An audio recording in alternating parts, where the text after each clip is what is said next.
Hola, ¿qué tal? Buenas noches. Mucho gusto de estar aquí. Gracias por la invitación, la querida amiga Claudia Valderas. Esto es algo que a mí me gusta mucho porque es compartir el trabajo y la investigación que un pintor puede hacer, porque esta idea surge precisamente de cuando algunos compañeros me preguntaban si un pintor hacía investigación. Pero por supuesto les contestaba yo, claro que sí, porque pues hasta ya la antes Escuela Nacional de Artes Plásticas, precisamente hoy en día es Facultad de Artes y Diseño, porque tiene la suficiente cantidad de doctores, o tenía la suficiente cantidad de doctores en el 2013, si no mal recuerdo, para convertirse en facultad. Entonces, esto que voy a presentar es una especie de investigación, reflexión aplicada a lo que es también ya muchos años de producción plástica, 38 ya casi 39 años de andar trabajando, de andar el camino con corazón que es la pintura. Y este es uno de los resultados, porque bueno, como pintor, mi producción obviamente se basa en la realización de obra, pero en la parte de la investigación, esto es el primer resultado, porque aunque parezca contradictorio cuando veamos a Danto más adelante, es una teoría que yo he desarrollado para que prácticamente cualquier persona pueda vivir la experiencia de pintar y al mismo tiempo conozca y respete el método. La pintura es un método, ¿no? Es un sistema de agregado. Se inicia de una manera y se va precisamente agregando, ya sea con la base o ya sea con la misma imprimatura, que es la primera capa de pintura, en fin, para que se entienda que también que la pintura es un método. Vamos a ver la primera imagen. Bien, entonces en esta primera imagen eh, vemos a Avi Warburg, el filósofo alemán, del cual a mí en lo personal, cuando lo conocí o cuando conocí su filosofía, su propuesta, pues quedé completamente convencido en la parte en donde él menciona que el ser humano actualmente está dividido en dos polos: el mátema, que es la razón, y el pátema, que es la intuición. Más adelante vamos a ver una cronología de esto que estoy mencionando. Y lo acertado para mí fue que en su propuesta de Avi Warburg, esta agradable combinación, armonización, nos da el perfecto equilibrio entre ambas partes. De esta manera, en palabras propias de él, se produce la magia. Cuando yo escuché eso, inmediatamente me llamó la atención, y entonces la historia, digamos, breve de Avi Warburg es que él realiza un viaje hacia acá, hacia América, y lo invitan y presencia al mismo tiempo un ritual, de los indios de Norteamérica, en el cual él queda completamente maravillado porque hace inmediatamente una relación entre ese ritual, el sistema mágico precisamente de ese ritual, de ese evento, hace una analogía con la forma en la cual se vivía en el Renacimiento, del periodo del cual él está completamente enamorado por la forma de vivir. Recordemos que en el Renacimiento la vida cotidiana se llevaba a cabo con parámetros, pues sí, obviamente científicos: la alquimia, el tarot, la astrología, eran actividades completamente intelectuales, pero también mundanas. Entonces, de esa manera se se vivía en los tiempos del Renacimiento, ¿no?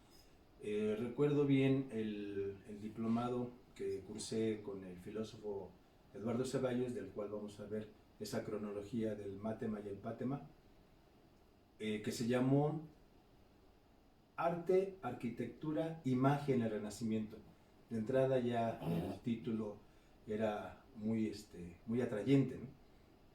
Entonces, regresando con Avi Warburg, él sufre por ahí un desequilibrio que lo lleva al hospital psiquiátrico, y que precisamente con el libro que escribe sobre ese ritual, que el libro se llama El Ritual de la Serpiente, es el que le da, digamos, la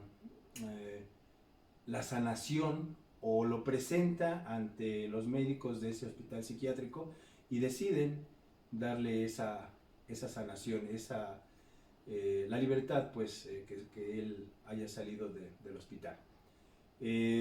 Aquí, por el contrario, sus alumnos directos, Panofsky y Gombrich, que mi generación, pues sí, tomó como estandarte en cuestiones de historia del arte, se dice, o lo menciona en aquel diplomado el maestro Ceballos, que aprovecharon para fusilarse sus ideas, pero de alguna manera al parecer no la presentaron de distinta forma, porque con Panofsky y con Gombrich se ve la parte conceptual en el caso del estudio de la historia del arte y de la obra misma, ¿no? Mientras que Avi Warburg planteaba concretamente ese perfecto equilibrio entre las dos partes. Entonces, retornando a esto, lo básico que a mí me llamó la atención de Avi Warburg precisamente es que el arte es la actividad humana que se encarga de equilibrar perfectamente mátema y pátema para producir la magia. Vamos con la siguiente imagen. Y en dado caso, si un alemán del siglo pasado nos habla de magia, imagínense lo que podemos mencionar acerca del conocimiento completamente que nos corresponde, que en este caso es la filosofía tolteca. Vemos en la imagen 3 libros de la autoría de Carlos Castaneda acerca de las enseñanzas de Don Juan.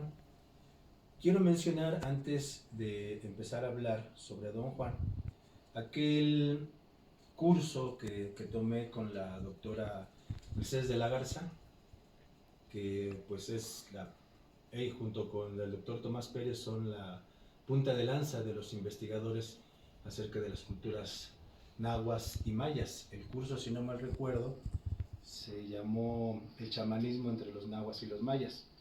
Ahí la pregunta obligada que se le tenía que hacer a la maestra, y obviamente alguien por ahí se animó a hacerlo, es si Don Juan Matus había existido.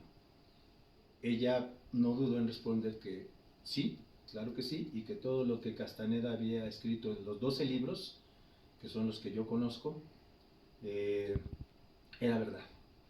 Obviamente viniendo de esa eminencia de la investigación en cuestiones históricas, también se debería de respetar lo que ella menciona acerca de cómo tomar las enseñanzas de Don Juan, de Carlos Castaneda, y ella mencionó que era más fácil o que era lo conveniente tomarlo como una especie de novela, debido a que no existe un marco histórico, no existe una bibliografía, pero indudablemente ella dijo que Don Juan sí había existido. Bien, la parte con Don Juan, dentro de toda esta cantidad de textos que, por lo que Don Juan menciona acerca de Castaneda, por su gran estupidez, le dejó escribir tanto acerca de su conocimiento. Voy a tocar aquel en donde tiene que ver la relación con la magia, y es cuando Don Juan le explica a Carlitos que cómo surge el razonamiento, ¿no? Volviendo al punto de mátema, razón, pátema, intuición. esto que voy a platicarles es una manera también de abordar esos dos temas, o esos dos puntos, ¿no? que están separados. Le pone el ejemplo don Juan a Carlitos de Adán y Eva o del hombre primitivo, dice, vamos a verlo de esa manera. El hombre primitivo tenía un conocimiento, no había un lenguaje previo o una escritura, pero sí había un conocimiento. Y le dice don Juan a Carlitos, el hombre primitivo no sabía por qué sabía lo que sabía, pero sí sabía que sabía. Había un conocimiento, don Juan lo llama el conocimiento silencioso o el conocimiento sin palabras, porque no se necesita un lenguaje para tener acceso directo a ese conocimiento aún en nuestros días. Y el otro ejemplo se lo pone con Adán y Eva. Dice, vamos a ver esa analogía que es la que tú conoces. Dice, Adán y Eva, ellos vivían en el paraíso. Y el paraíso, dice don Juan, es sinónimo de belleza y perfección. Dice, pero ¿qué sucede? Entra el tercero en discordia, o sea, la serpiente, y les presenta la manzana. Y les dice, ¿para qué sirve? Ahí, cuando ellos se hacen esa pregunta, o cuando escuchan esa pregunta, ¿para qué sirve?, es cuando empieza el razonamiento. Entonces ellos saben para qué sirve la manzana, se comen la manzana, cometen el pecado, y entonces el Todopoderoso los expulsa del paraíso. Al ser expulsados surge en el punto que es el conocimiento silencioso o el paraíso. Cuando son expulsados surge el otro punto equidistante, que es la razón. De ahí, entre conocimiento silencioso y la razón, se tiende un puente. Dice don Juan, es el puente de una sola mano. Porque los que estuvieron aquí en el conocimiento silencioso saben que el punto de la razón existe. Porque esa fue la razón de ser expulsados, ¿no? El preguntarse para qué, el utilizar el razonamiento, cuando no necesitaban nada. Y los que estamos aquí en el punto de la razón, sabemos que este punto existe por Adán y Eva o por el hombre primitivo. Entonces el Todopoderoso le dice a Adán, en castigo por haberme desobedecido, ahora vas a ganar el pan con el sudor de tu frente. Y entonces la primera actividad que menciona don Juan, que aparece en este nuevo mundo, o ahora en el puente de una sola mano, es el trabajo. Y a Eva le dice, en castigo por haberme desobedecido, vas a parir con dolor. Entonces, para don Juan y el conocimiento tolteca, estamos viviendo el mundo del trabajo y del dolor. Y después, en ese puente de una sola mano, pues nacen las artes, la investigación, la biología, la ciencia, en fin. Toda actividad que nosotros hagamos, dice don Juan, es como una rayita más a ese puente. Que preparar una conferencia, ahí está una rayita más. Que montar una exposición, ahí está otra rayita más, ¿sí? Entonces, al mismo tiempo que Adán y Eva son expulsados del paraíso, surge una línea recta que ha sobrepasado el punto de la razón, ¿sí? Esa línea recta se le llama progreso. Y el progreso no se detiene, ni mucho menos se regresa. Entonces el progreso ha rebasado el punto de la razón y está llegando, o ya llegó, a mi parecer, a un tercer punto que dice don Juan, es la autodestrucción. Lo estamos viviendo completamente. Entonces, en otras palabras, don Juan le dice a Carlitos, hay una forma de regresarse, claro que sí. El vehículo más viable para retornar a la belleza y a la perfección es la magia, es la brujería. Para mí, en dado caso, es la pintura, ¿sí? ¿Por qué? Porque el arte precisamente tiene esas condiciones de ser bello y ser perfecto. Entonces, don Juan utiliza otras palabras, pero para mí, en la interpretación personal, es un problema filosófico, porque tiene que ver con la ontología, ¿no? De dónde soy, a dónde vengo, como dijera Rodrigo, no sé ni quién soy ni qué hago aquí. Pero bueno, eso don Juan le llama una preocupación ancestral.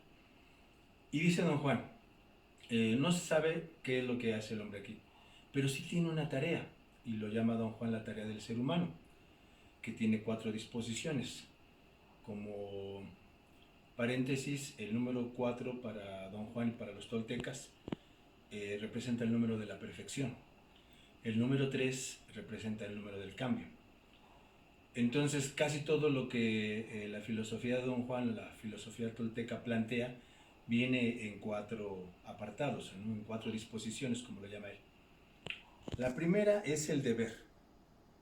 Dice Don Juan que el único deber que tenemos es cuidar nuestra vida.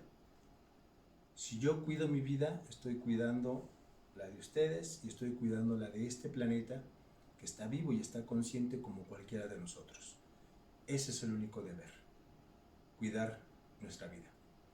El reto es aceptarse así, tal y como uno es, pero no para estarse quejando o lamentando, ¿no? Y Castaneda escribe la pequeña anécdota de que salen a caminar y Don Juan, como siempre, va un poquito adelante, él viene atrás tomando sus notas, todo el tiempo tomando sus notas, y pasan por una carretera. Pasa primero Don Juan y después Carlitos se da cuenta que a mitad de la carretera hay un caracol. Se regresa, toma el caracol y lo va a colocar a las hierbas que estaban más cercanas. Don Juan se da cuenta y le pregunta: ¿por qué hiciste eso? Castaneda contesta: sin duda le salvé la vida al caracol. Dice Don Juan: a ver, explícame por qué. Sí, dice Carlitos, el caracol es tan lento que en cualquier momento va a pasar un auto, lo aplasta y lo mata. Y le dice Don Juan: esa es una manera muy razonable de actuar o de pensar.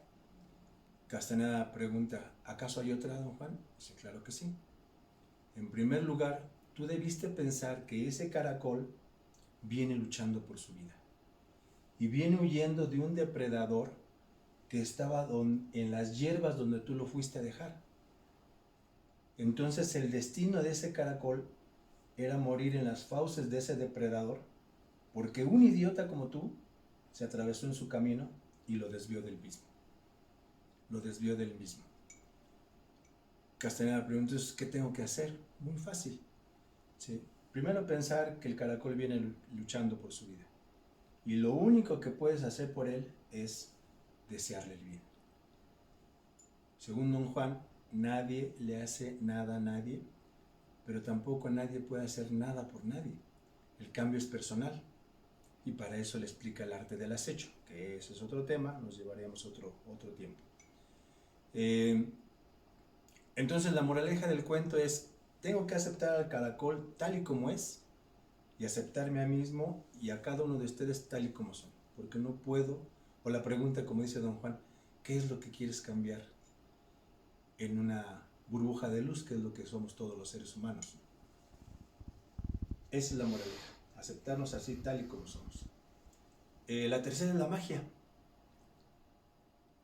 En este sentido de la magia, Don Juan le explica a Castaneda que pues una finalidad de la brujería es precisamente equilibrar el cuerpo físico. El cuerpo físico es el que actúa durante el día, por así decirlo, el que tiene contacto con los demás, y el cuerpo energético.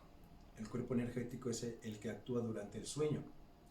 Y para esto Don Juan le enseña el arte del acecho para entrenar al cuerpo físico, y el arte de ensoñar para entrenar al cuerpo energético.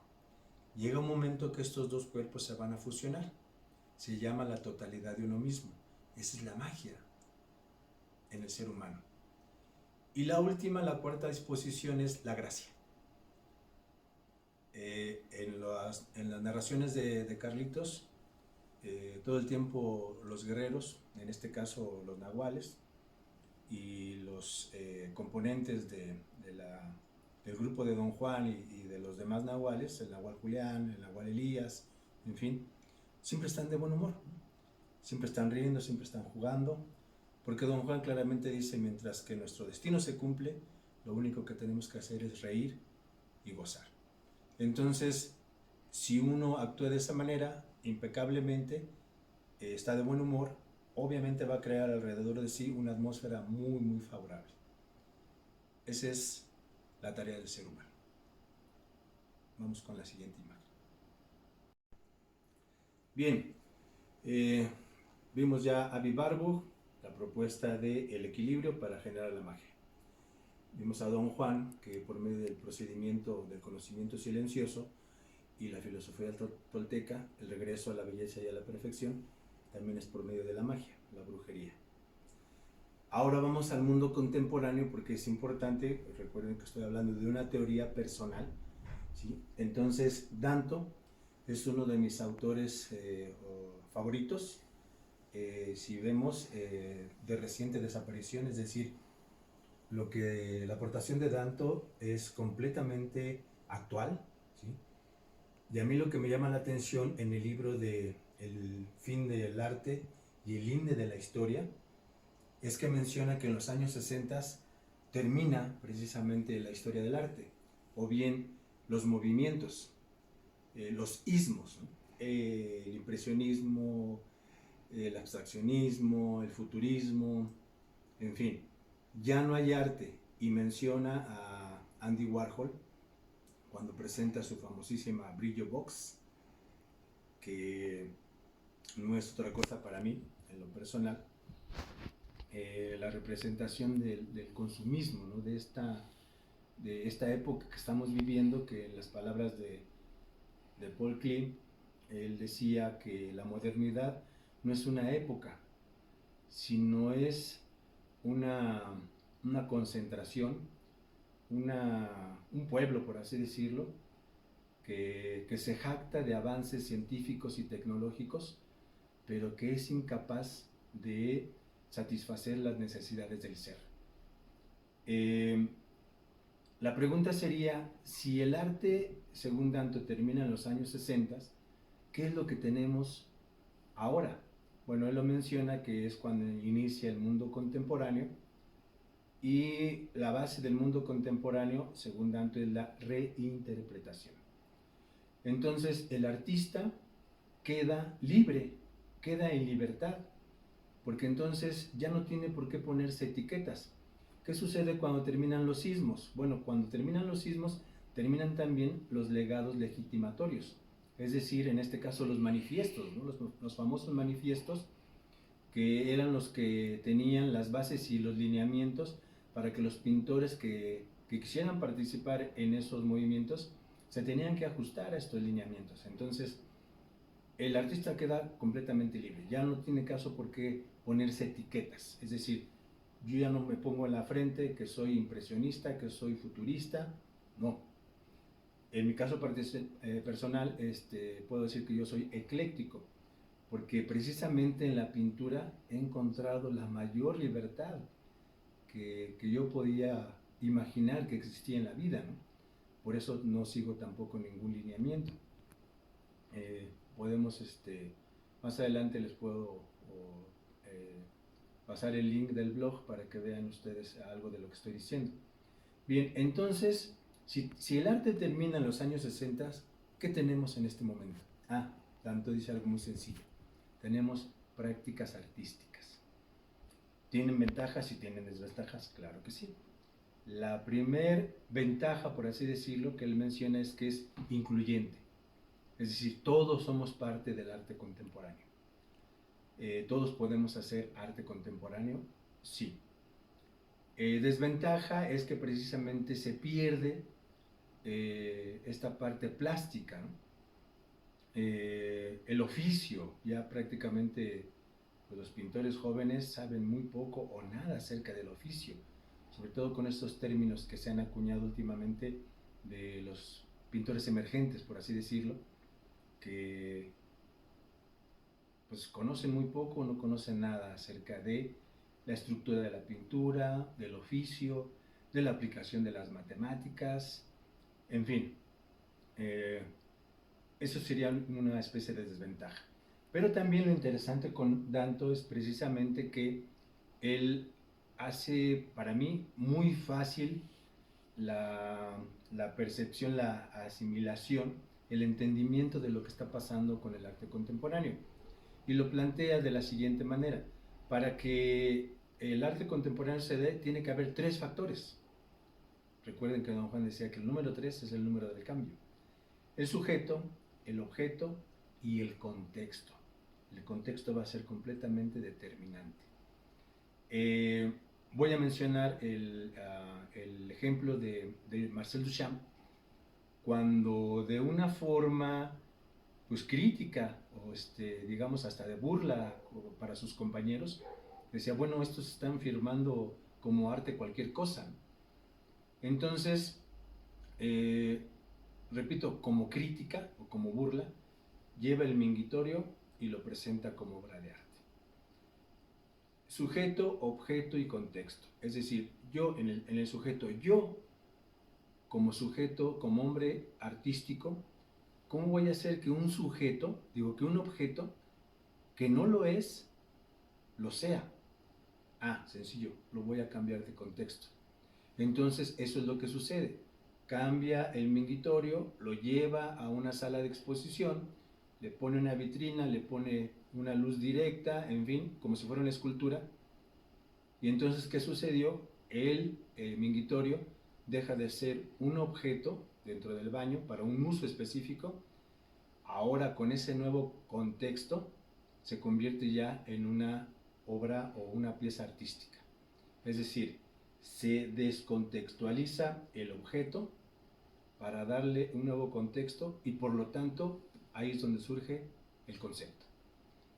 Me gusta mucho esa propuesta, se entiende porque es aplicable prácticamente para las situaciones de vida, ¿no? Pero bueno, Danton, regresando al punto de la libertad, Danton hace una especie como de propuesta o exigencia a los pintores, a los artistas contemporáneos, que debe de ser la autorreflexión. En esta autorreflexión, él menciona que el arte contemporáneo tiene 2 problemas, otra vez filosóficos. La hermenéutica, que es precisamente esa, la ciencia que se encarga de interpretar, ¿no?, de mejor manera pues, prácticamente todo lo que sucede, y otra vez la ontología, ¿no?, el problema del ser.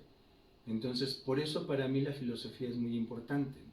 Es tomarla en cuenta precisamente porque el problema actual, o desde que yo recuerdo y lo estoy planteando aquí, es precisamente un problema filosófico. Con Danton, para terminar, ¿cuál sería la diferencia? Bueno, que está bien separado el concepto de la parte plástica.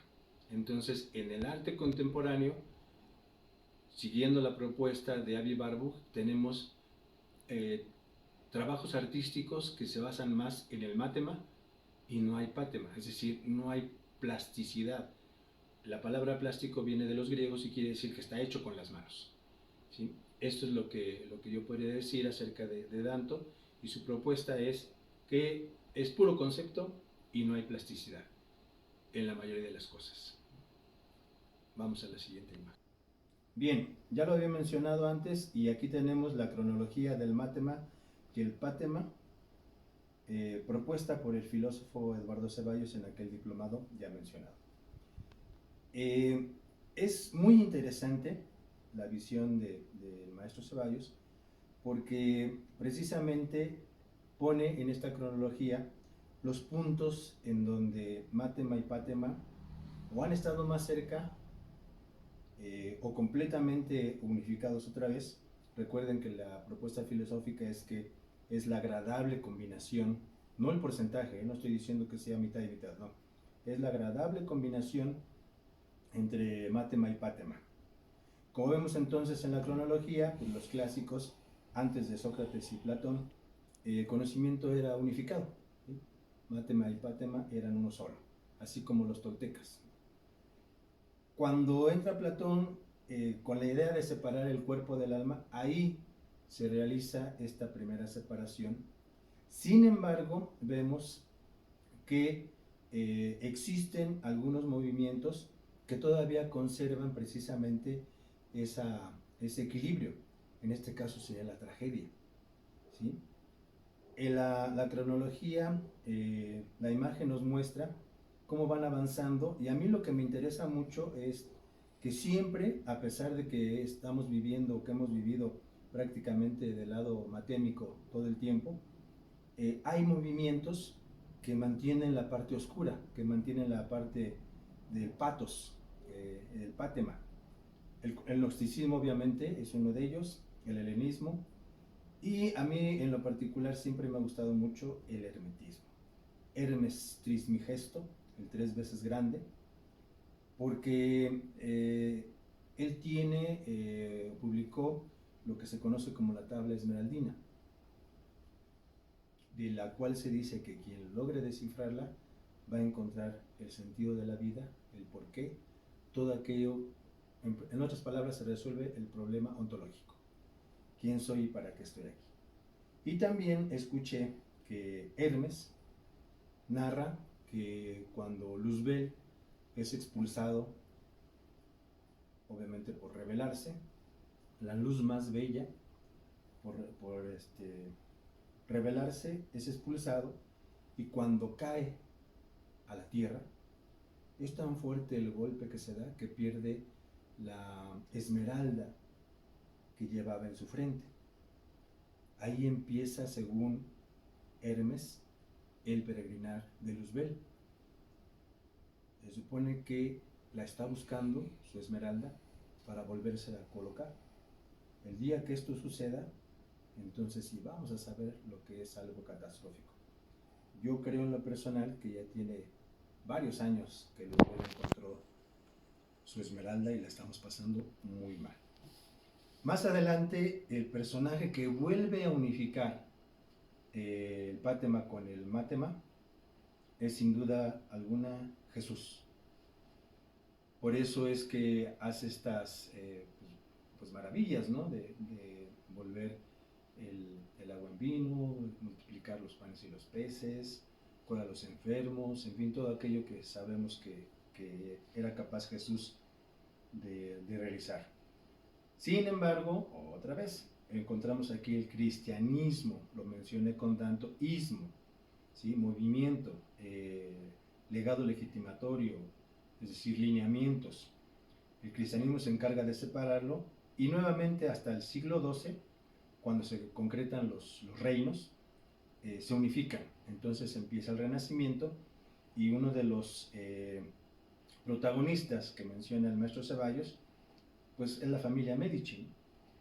Aunque también platicando con el maestro Javier Ansúrez en la Academia de San Carlos, el maestro Ansúrez me comentó que se habían encontrado nuevos textos acerca de la vida de los Medici, que cambiaba bastante la historia. Por eso la historia es una ciencia inexacta. Con esta aparición cambiaron muchas cosas. Pero bueno, Lorenzo de Medici era muy importante porque era un personaje que reunía muchas características para pensarse que era un hombre completo. Tanto a nivel popular, él organizaba las cascaritas de fútbol, como a nivel intelectual, ¿no? Sabemos que fueron mecenas de varios pintores, tuvieron mucha participación.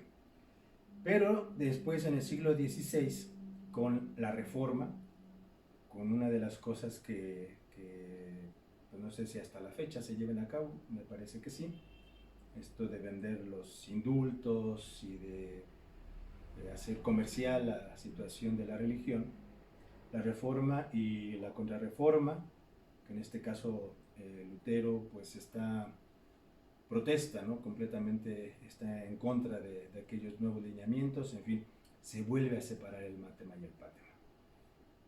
Entonces avanza, vemos aquí que la alquimia todavía se sostiene, ¿sí?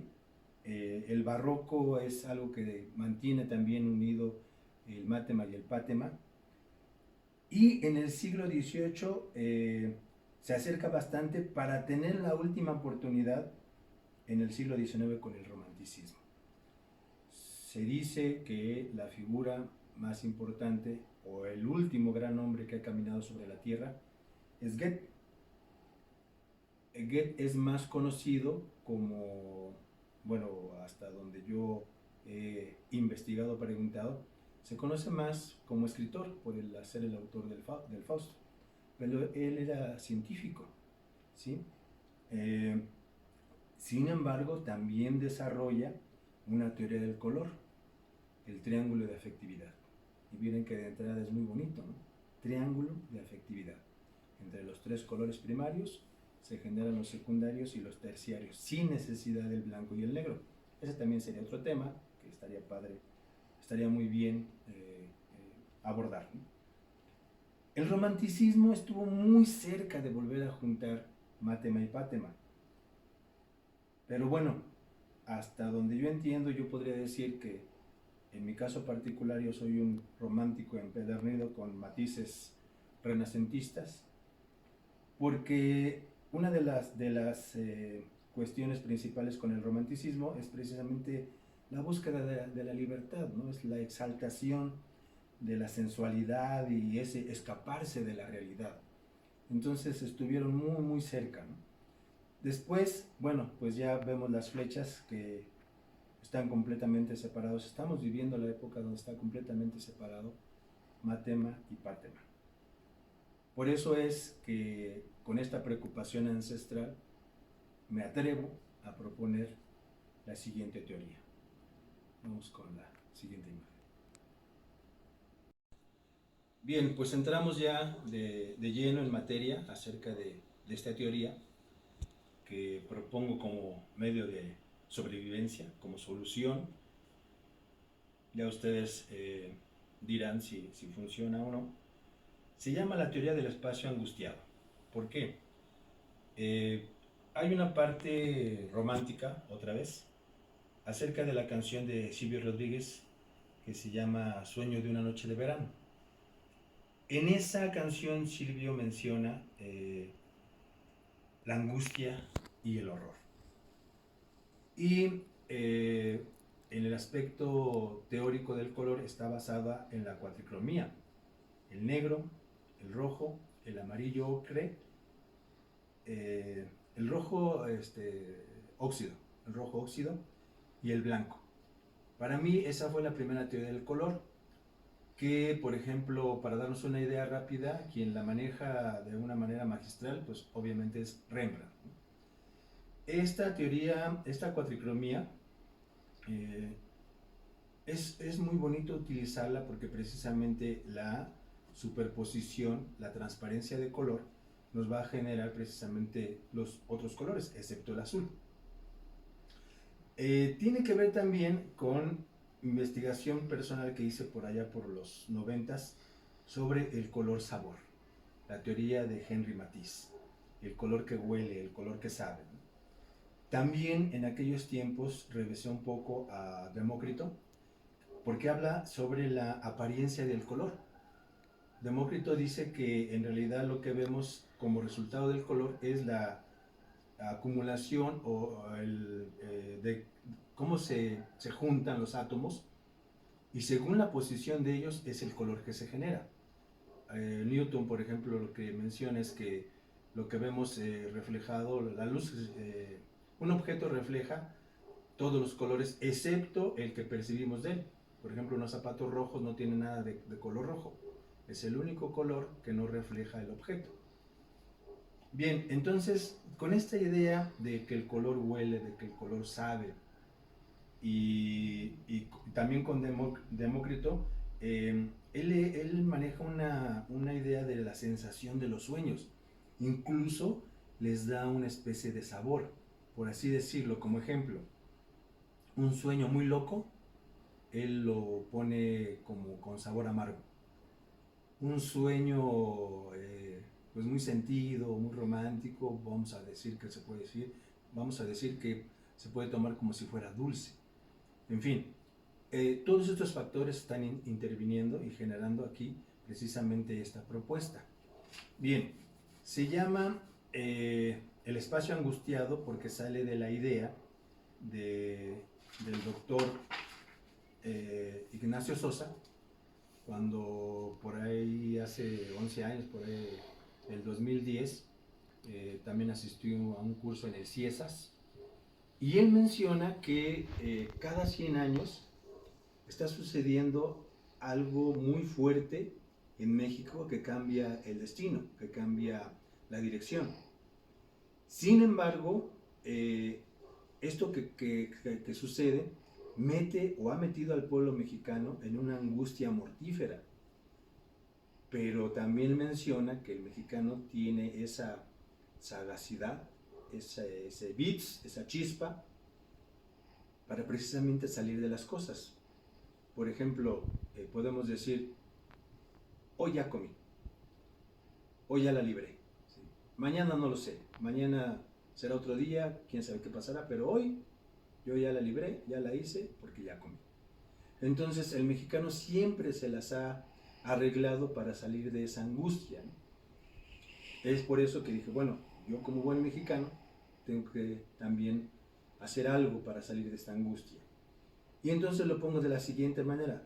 Vamos a manejar 3 situaciones emotivas, ¿sí? Sensaciones internas pero fuertes, que en este caso son la angustia y el horror. Pero la idea no es quedarse ahí, por eso pongo como una tercera la sobrevivencia, como una salida, ¿no? Los elementos plásticos que vamos a manejar es color, forma y textura. Dense cuenta, no hay figura. Entonces esto tiene más idea de la pintura no figurativa. En el color, para representar la angustia, voy a utilizar exclusivamente amarillo ocre y rojo óxido.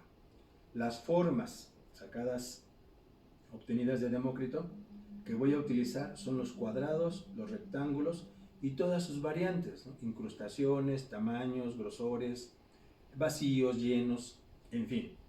La textura, que también es propuesta de Demócrito, o bien de ahí sale la idea, van a ser rugosa, por ejemplo, como las arrugas de mi saco, y escurrida, o sea, eso que se va deshaciendo. Y tiene que tener una dirección, en este caso descendente. Caes en la angustia, es la idea de reforzar lo que viene hacia abajo. Para representar la situación emotiva del horror, los colores que vamos a utilizar es el rojo óxido y el negro. Las formas puntiagudas, sin mesura, o sea, sin tamaño, sin límite y dirección. Es como una línea, dijera el maestro Chue, una línea que sale a pasear, pero teniendo esa idea de lo puntiagudo. La textura va a ser rasposa. Por ejemplo, ¿cuál sería la diferencia con la textura rugosa? Bueno, la rugosa, vamos a decir, son las arrugas, lo rasposo, por así decirlo, una lija, con manchas y salpicados. O sea, el pincel o la brocha, lo que estemos utilizando, lo vamos a utilizar salpicando y dejando caer chorros de color para que sean manchas. Pero vamos a la sobrevivencia, porque recuerden que el mexicano siempre se las arregla para salir adelante. Para la sobrevivencia, el color que vamos a utilizar, cual nos falta de la cuatricromía, es el blanco. El blanco y todos los tonos claros. Aquí echamos mano de todos los demás colores y los llevamos con mucho blanco para que obtener, digamos, los colores pastel. O sea, el tono más claro de cada color. Las formas, curvas, espirales, redondas y sinuosas.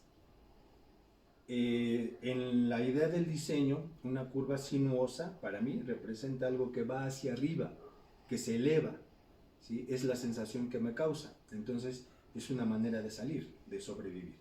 Y tienen que ser, obviamente, aquí, al contrario de la angustia, es ascendente, que tenga la sensación de que va hacia arriba, ¿sí? Las texturas son lisas y pulidas, o sea, algo muy suave y algo muy brillante, ¿sí? Esta es prácticamente la propuesta teórica. En este caso, por medio de la conferencia, solo vamos a hablar del aspecto teórico. La que sigue. Esta teoría, pues prácticamente tendrá, pues sí, por ahí de 10 años que la inicié, no la he perfeccionado, incluso hicimos algunos cursos piloto, por así decirlo, en el Museo Universitario de Arte Contemporáneo, aquí en la Ciudad de México, el famosísimo MUAC. se hizo un grupo muy interesante y coincidió que eran unos jóvenes egresados, la mayoría de ellos de psicología, eran pasantes, estaban trabajando su tesis con alguna que otra incrustación de otras personas, porque hay que mencionar que este curso pues está diseñado para personas. Yo estoy acostumbrado a trabajar con jóvenes a partir de los 14 años más o menos. Entonces, de los 14 hacia adelante, todos son bienvenidos. Esa es una práctica artística, es incluyente. Vamos a ver el testimonio precisamente de uno de los participantes que, a mi parecer, menciona correctamente cuál es la finalidad de esta teoría. Es vivir la pintura. Vamos a ver el video. Bueno, soy Daniel Pedrosa Lagunas, soy psicólogo. Bueno, estoy en octavo semestre de la carrera de psicología en la Facultad de Estudios Superiores de Zaragoza. Bueno, me interesa mucho el arte. Hace mucho tiempo me había interesado la pintura, porque de cierta manera me había dado cuenta que la difusión cultural o de propuestas o ideologías o de sentimientos, a veces no todas las personas tienen la opción de adquirirlos o de tener la posibilidad de tener contacto con ellos. Y las propuestas, bueno, como la música, la pintura, la escultura, diversos tipos de artes, abren el panorama a dar una expresión como de impacto. Presentas el material, presentas la idea y dejas que la persona se vaya con ella y genera aún más ideas de ello. Y yo creo que es una muy buena alternativa, ya que, bueno, en estos días la educación a veces es muy rigurosa, muy estricta, mucho de parámetros, no hay tanto la divulgación o la manera en la que la creatividad del ser humano se desarrolla todo lo que da, en todo su potencial. Entonces, pues fue un recurso que yo quise tomar y bueno, fue como bien grandioso porque antes de salir del semestre yo quería entrar a la pintura, pero no sabía cómo, y me enteré del curso y bueno, me inscribí. Fue algo así sorpresivo y al inicio yo creí que iba a ser como algo rudimentario, algo que tenía que llevar un proceso más largo de reconocimiento de los colores, de las teorías, de los exponentes, pero es distinto, fue muy distinto este taller. Fue una experiencia vívida, en movimiento, te envolvía, te llevaba y te dejaba explotarlo todo y seguir adelante. Y bueno, pues mi pintura favorita fue la del horror. Hace mucho tiempo que había leído el libro de Fausto, de Goethe, y bueno, la adquisición del conocimiento a veces puede llegar a ser inadecuado. Bueno, hay una tela muy delgada entre el bien y el mal, que es el cómo utilizas lo que sabes.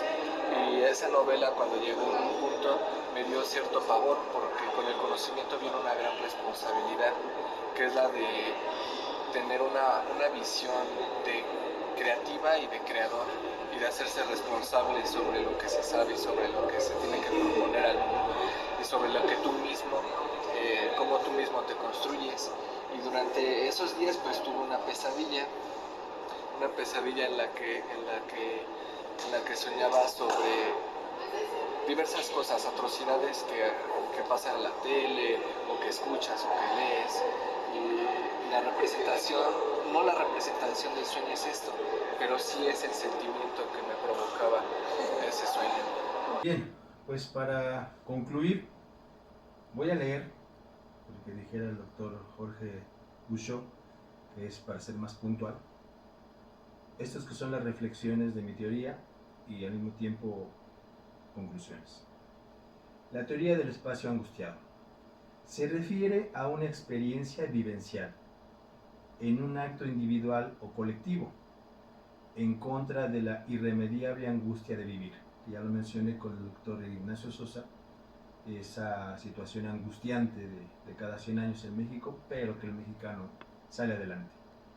Utilizando todos los recursos de sobrevivencia, esa es la parte importante, utilizando todos los recursos de sobrevivencia en el ser humano, probando la vida intensamente. El arte contemporáneo ve por todas partes actores y acción.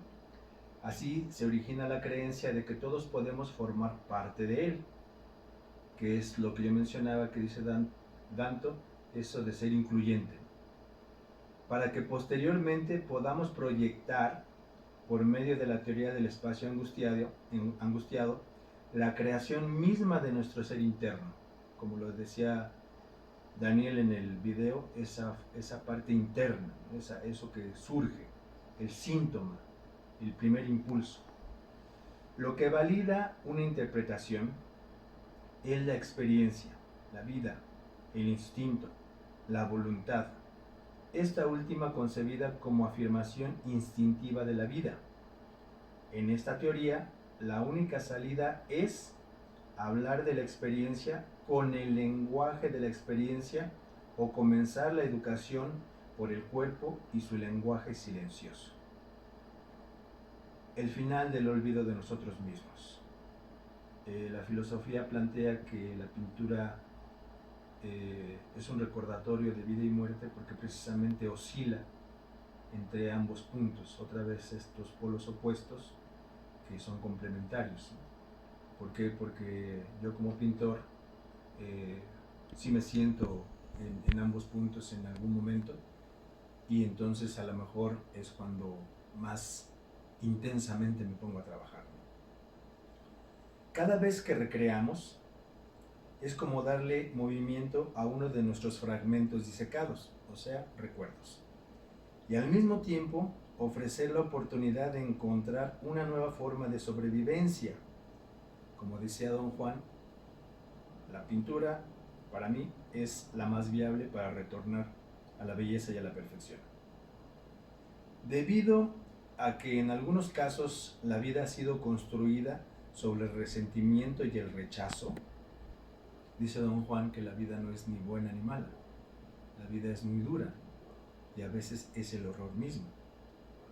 Pretendo afectar directamente esa base y ofrecer por medio de la pintura una nueva reinterpretación de la misma. El arte contemporáneo va más allá de una interpretación de hechos, convirtiéndose entonces en una interpretación de otra interpretación, lo que mencionaba Danto, ¿sí? El arte contemporáneo se basa mucho en esta idea de la reinterpretación de lo que ya se hizo, ¿no? O sea, de ser más creativos que creadores. La idea central de mi teoría es organizar en nuestro interior todo un juego de conceptos positivos, negativos, contradictorios, opuestos, distantes, en fin, un juego de fuerzas reactivas que generen una reinterpretación infinita de todo aquello que sea parte fundamental de nuestra vida.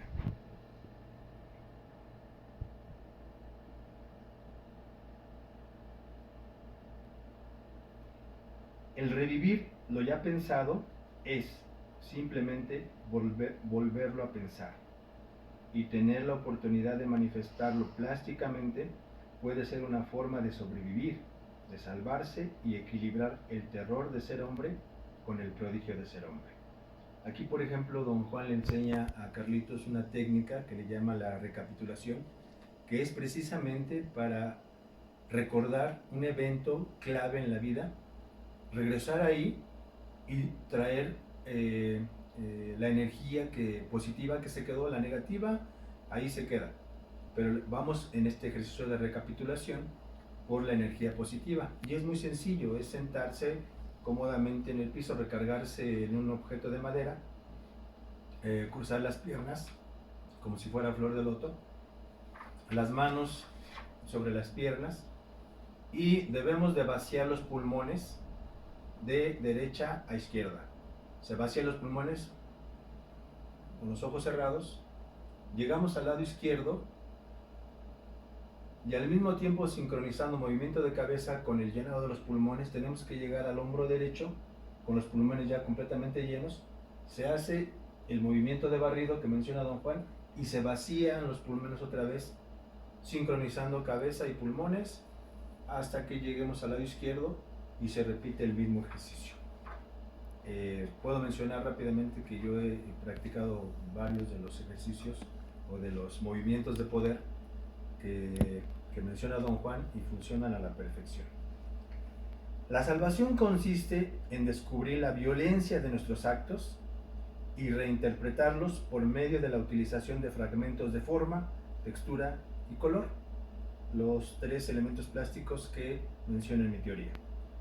La estructura de la pintura no figurativa, esto es muy importante, la estructura de la pintura no figurativa se vuelve estructura de nuestra realidad.